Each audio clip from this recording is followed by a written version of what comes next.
Today on Outside the Box Reviews, Predator Week continues. Today we're looking at the NECA Predator 2. This is overall Series 5 in the NECA Predator line, and this is Snake Predator. This was the one out of this line that I wanted to get my hands on most of all. When I saw the preview pictures, I wanted to get my hands on him so badly. I thought the design was really cool. It's different enough to be a unique addition to the collection, and that's always a plus for me. This Predator I know a little less about than I do the other ones, and even those I don't know all that much about, but Hot Toys released a version of this guy specifically, referring to him as the Shadow Predator, so those names are pretty much interchangeable. I actually like the name Snake for this guy with the designs on his head. I've seen Snake used around the fan communities, probably more than I've actually seen Shadow used, though I may be wrong with that. Just like the Stalker Predator, he comes with his disc here. Decent paint job. It's actually got some nice wear-looking stuff on it, which is cool. Like, he's used this disc a lot. Once again, have a hard time getting into his holster, like I do with all of these. And the retracted spear. Same sculpt, same everything we got with the Stalker. Wow, I'm never going to get that name to the NECA version. It'll always be Brother Boar to me. But yeah, we have the retracted spear, which is nicely done as well. The first thing I want to talk about with Snake is his head sculpt, because I thought once again this was a repaint of a head, and just like Stalker, it's not a repaint. It actually is at least a retooled jaw. I have pretty much all the Predators that have been released with this newest wave of NECA. I'm missing a very small handful, most of them tying into the Predators movie. There's not one in my collection that has a mouth quite like this. At first I thought it was the Shaman Predator, but his mouth is open wider, as is the Unmasked Berserker, has a different expression on his face. So this is a unique head sculpt from what I can tell, which is pretty darn cool. I also really love that they gave us these short dreads on him, these very, very short dreads. It actually makes him look more menacing to me. I mean, I love the long dreads. I think they can give it a really badass looking persona as well, but the short ones are almost like more militaristic and looking like he's ready to get out there and just really get down and dirty. He doesn't care about how he looks. I don't know. I don't actually know in Predator lore what the dreadlocks are supposed to be, if there's actually a set definition of what they are, but assuming it's something they can choose, I think it's kind of a cool design to have with him. The paint job on the head is really nice. I really do love the snake pattern on his head. Very cool looking. The colors in general I really do like. The eyes are recessed in there pretty deep and kind of hard to see. Mine aren't painted particularly well. They're not very bright at all, so they do really blend in back there. We come down here. He goes away from the normal armor. He has the single shoulder pad that we have on a lot of the Predator figures, but his chest is pretty much bare. And then he has this fur piece up here. The fur piece I don't feel is executed as well as it could be. I know mostly from the movie and everything else that it's fur, but I don't feel it particularly looks like fur on the figure. It just kind of looks like another plastic part. It could almost be wood for how it's textured. It could have done with a little finer detail on it. But it looks okay. It's a little too big as well. It kind of gets in the way of his arm.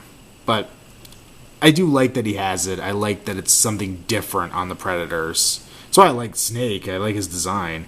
He has some trophy skulls coming down on the wrap for that as well. Around his neck, he has the standard Predator 1 necklace, seen in the first movie.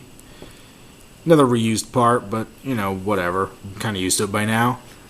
He has the wraps on his forearms. Not quite the same as Shaman. They're a little different, which is good.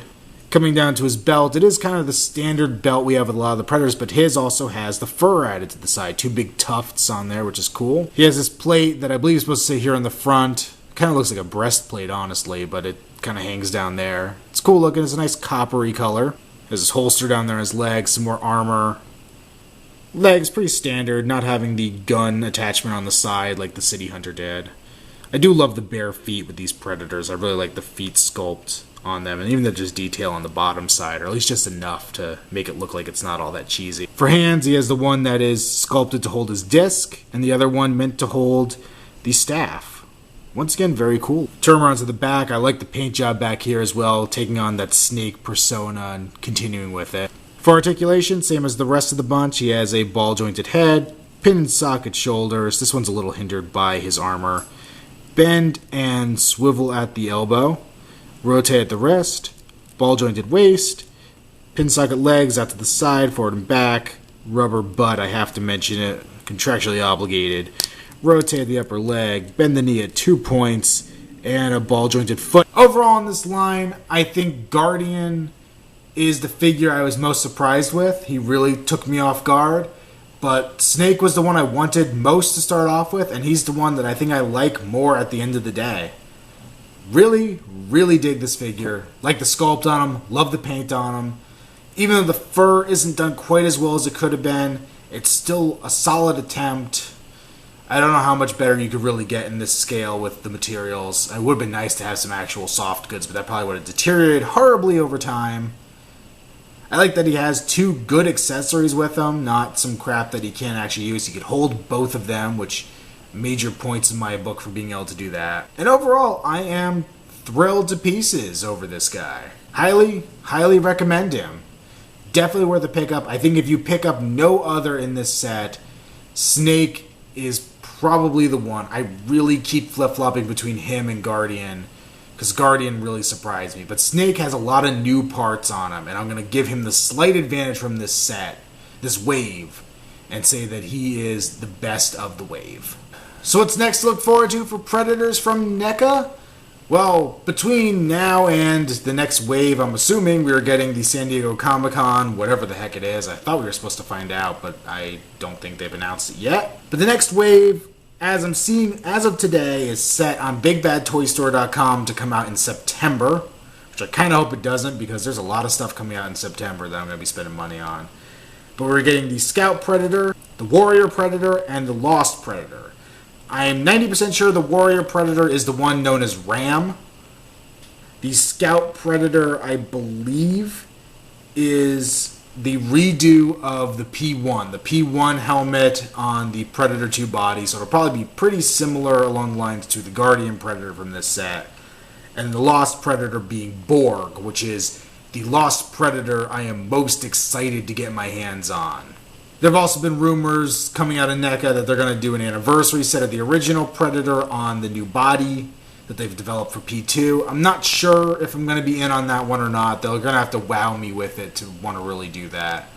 If it's an exclusive, I'm probably going to pass on it, just to be pre-warned, anybody hoping to see those reviews. If it's an exclusive, I'm going to pass unless they do something amazing. I actually believe, now that I think about it, the San Diego Comic-Con might be a cloaked City Hunter Predator. I think that's what they showed. I feel like I've seen something of that nature. That comes with the trophy skull. It's what I really want out of the package. But either way, that's been Series 5 of Predators. We have at least one more series in the pipeline. Maybe some other releases coming up as well. But that does it for the new stuff. And just because I have a lot more Predator figures, we got one more coming for you guys this week. Throw in here, do something a little old school. But until then, this has been Outside the Box Reviews. Stay tuned for more Predator Week.